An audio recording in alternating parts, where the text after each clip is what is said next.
everybody, Ben Beattie back again. I hope you've been enjoying this video series so far, and I hope the questions that we've been tackling have been some use to you.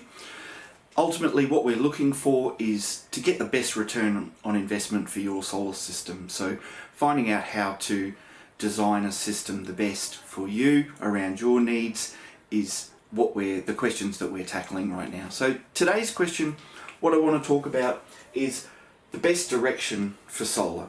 So some people say north, some people say east, some people say west, and I want to tell you how I work it out, and hopefully that'll help you when you're trying to decide on a solar system for yourself. So when I'm doing an energy consultation, one of the first things I look at is, so what have we got available? If we've only got a north face, then we've only got a north face. If we've got options, if we've got an east, west, north, south, then we can look at some more factors that might affect where we put them. So firstly, if we look at our production curve again, and we use our normal two-humped profile like we've been using, and then we use our solar production,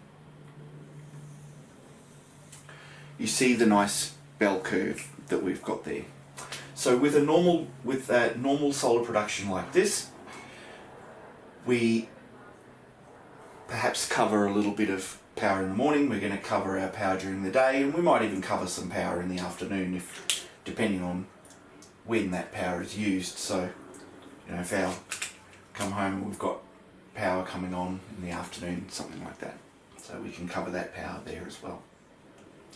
Now, this nice bell curve is produced when we put panels on a north face. So if we've got our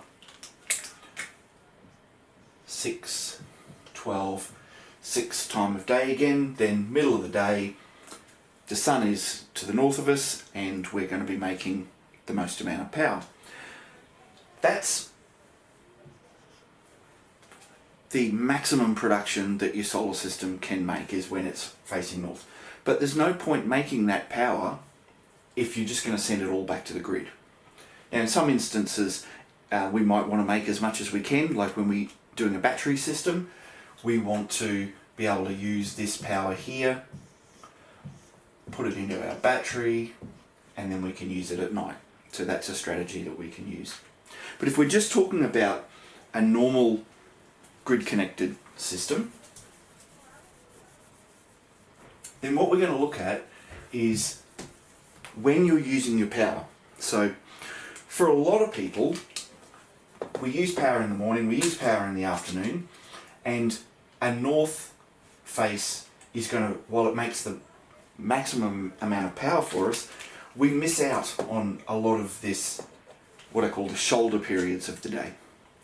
So in that case, what we can do is if we get rid of that line there, we can do more of an east-west split. So with an east-west split, what happens is the sun comes up, hits those eastern panels as the sun comes up, so the power comes up earlier, not a very straight line, and it peaks probably not as high as the north,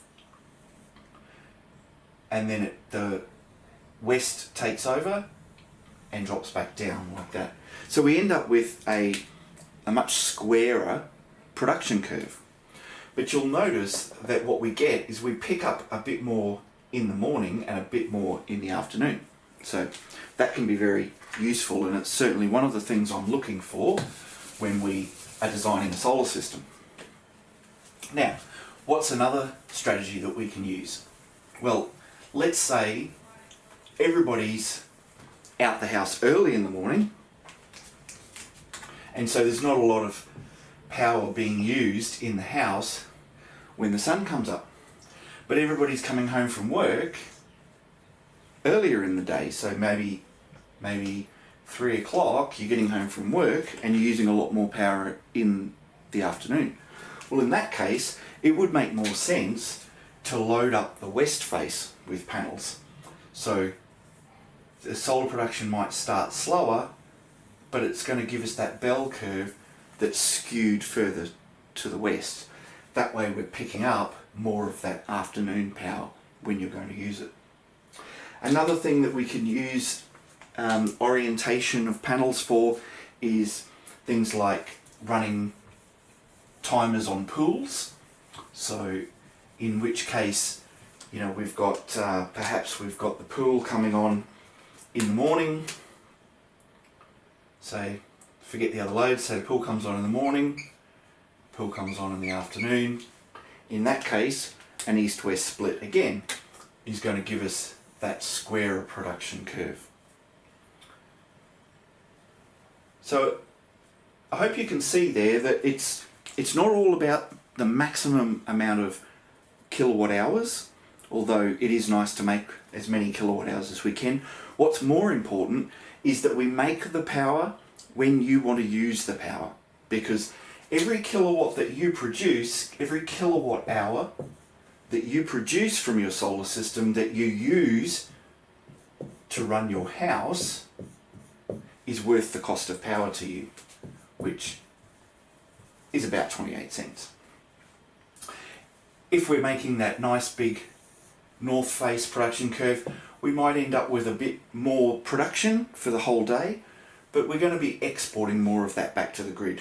Now, in some cases that might be beneficial, but in most cases your best return on investment is going to be by covering as much of your daytime power as possible. So I hope that that's been helpful, and we will do some other videos talking about that feed-in tariff. We will do some other videos talking about how we put that into the batteries and what return on investment you get from there. But for today, I hope that's been helpful. And until next time, see you then.